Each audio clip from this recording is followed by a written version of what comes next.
what we face in the coming decades. It's a higher energy price.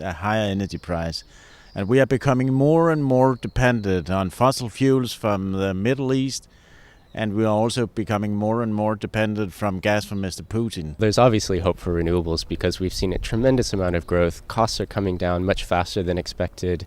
We see countries like Denmark just, in the past few days making goals for 2050, getting out of fossil fuels entirely.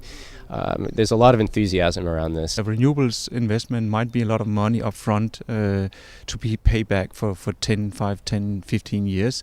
But it's also a fixed price for the kilowatt hour that you get out of the other end. If you invest in indigenous energy, your cash flow for that investment will stay in your home country and it will not go abroad. It will not go to the Middle East, it will not go to Russia, it will not go to the other side of the globe. I think the challenges from the industrial perspective are at first that still our technologies need the financial support. They are still not competitive, and we as an industry have to work on that to make renewables competitive, to bring costs down. The second one is we need significant investments.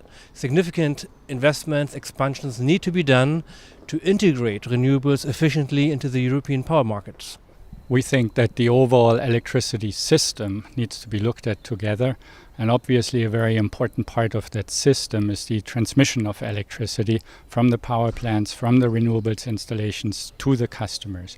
And we know already today there is lots of need for a stronger grid Europe-wide. Without those stronger grids, the renewables cannot be integrated into the system. One of the things we have to take into consideration is that we're growing a set of technologies in an industry that is basically superimposed upon a set of technologies that's been around and been subsidized in various forms for decades and decades. That's not an easy transition. I am sorry to say, but I think we have some companies in Europe, about the big energy companies, their core business is to sell energy. It is not always competition.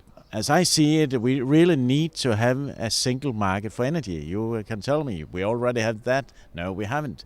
We need better cross-border connections. And we need to get this infrastructure packaged through the Parliament and through the Council.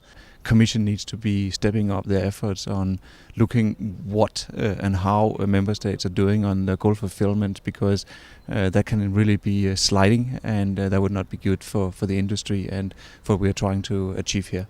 The big positive is that we have 2020 targets, but I think we have to look beyond 2020, especially to support the transformation of our power generation industry by being ready on the infrastructure side. Being able to establish goals for 2030 is really imperative now, because energy investments take a lot of time, a lot of lead up, and we can't afford to wait too much longer before we say what we want to achieve in Europe for 2030.